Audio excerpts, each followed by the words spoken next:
We've introduced this function super, which allows us to get around the bottom-up rule.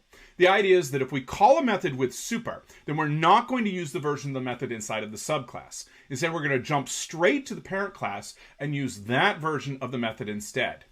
Nowhere is this more important than inside of the initializer.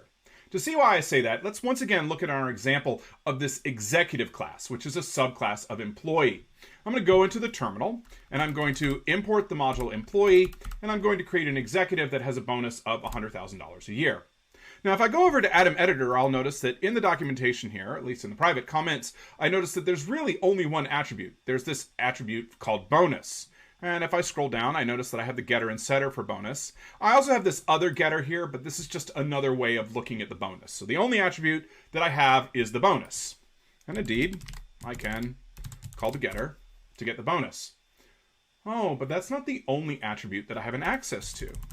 I can also access the name, or I can access the salary. And that's because those getters are an employee. And every method inside of employee is accessible by an executive object because executive inherits all the methods from employee.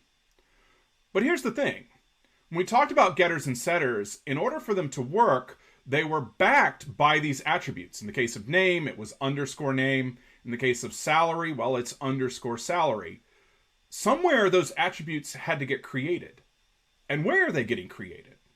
Let's go scroll down to the initializer. And I'm going to make one minor change to the initializer. I'm going to remove this line that we're going to talk about in a little bit. Because look, if I scroll up, it says, well, the only attribute that I have is bonus. So you might think that the only thing that I need to do inside of the initializer, well, is set the bonus. And notice, by the way, that I'm actually using the setter here. This is one of the things that we like to do inside of our initializers, because if I can call the setter in the initializer, I can't always do that. Well, the setter is going to take care of enforcing all the preconditions for me, and I don't actually have to do it inside of the initializer. Well, that's fine. And to show this off, I'm going to quit. I'm going to start Python again. I'm going to import the module, and I'm going to create my executive one more time. And look, that was perfectly fine. If I go look at the bonus, that was set. But if I now call getName, look at that. I have a getter, and this getter is looking for this hidden underscore name attribute, but it doesn't exist, and therefore it is failing. What's going on here? Well, let's go look at the Python tutor, and in the Python tutor, we're going to look at a simplified version of our class. We're not going to have any getters or setters. All of our attributes are going to be out in the open. So in the initializer, we're going to set the name, when you were hired, and what your salary is. And the executive, well, we just said that the only new attribute is the bonus. So we're just going to go set that bonus attribute. Now I'm going to go visualize this. I'm going to go see what happens. So I'm going to create the two classes.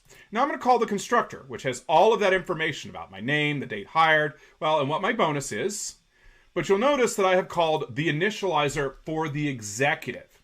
Why is that? That's because of the bottom-up rule. It sees these two initializers, one in the executive and one in the employee, and it's going to use the one inside of the executive. It is not going to use the employee one. So what that's going to do is that's going to create the bonus attribute, and that's it. That's the only attribute that was created. And so now when I try to convert it to a string, well, that uses super to call the string method on employee, but now that's going to try to access all of these attributes that don't exist. Because look, remember, the only way that an attribute exists in Python is if I assign something to it. That's the entire purpose of the initializer. If I don't have an assignment statement for an attribute, then that attribute, well, doesn't exist. Let's go see what we could do. So I'm going to go over here to the module again, and what you'll notice is that, okay, if I scroll up, well, this is the initializer for employee, and you'll notice that it also uses setters for the name, the start date, and the salary. So one of the things I could just do is I could just go copy all of those setters down here. So I'm going to go do this.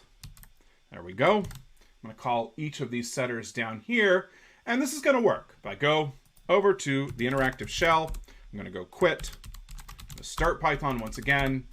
I'm going to import the module, and I'm going to create the executive. And so now, as always, the bonus is going to work. But if I ask for the name, that's also going to work, and I ask for the salary, well, that's also going to work as well. Okay, well, so far so good, but you can sort of see what the problem is here. What did I just do? I cut and pasted code. And as we've said many, many times, we do not want to cut and paste in code. And it's actually worse than that, which is, okay, in this case, I had setters for all of these attributes. Well, and I knew about them because the documentation told me about the setters. But what if the class that I'm a subclass of doesn't actually have really good documentation? And I can't look at the code. So I don't necessarily know what all of the attributes are, and maybe I've missed some. This is a really bad idea to set the attributes manually. What I really, really do want to do is I want to use the initializer of the parent class, because I know for sure that is going to do every single thing that I want, and I want to call that initializer as a helper. So once again, that is the purpose of super. So we're going to go remove all of this. And you'll notice this is what I've done here. So I've used super. I'm calling the initializer, and I'm giving the initializer all of the things that I need in order for it to work. The initializer needs, well, a name, and it needs a start date, and it also needs a salary. Now, by the way, you will notice that in the initializer for the executive doesn't actually have a parameter for the salary. That's because all executives start out with the same salary, so we're not actually going to need to have, a variable parameter to set it. Instead, we're just going to say, okay, well, all executives have a salary of $50,000, and that's perfectly okay. I can do that. All right, let's go save this. I am going to, once again, quit Python. I'm going to restart Python. I am going to import the module, and I am going to create the executive. If I ask, once again, what is the bonus? That works. But I can also get the name, and I can get the salary as well. Okay, let's go back to the Python tutor, and let's go see this in practice.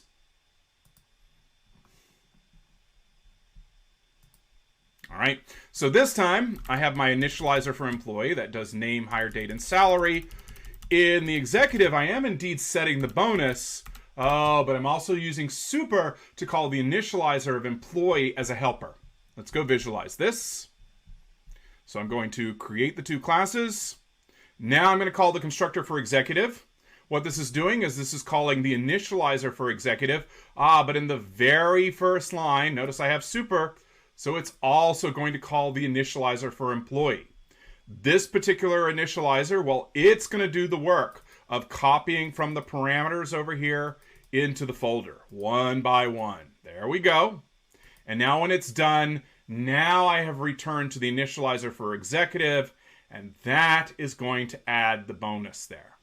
And now I'm done, and everything is initialized.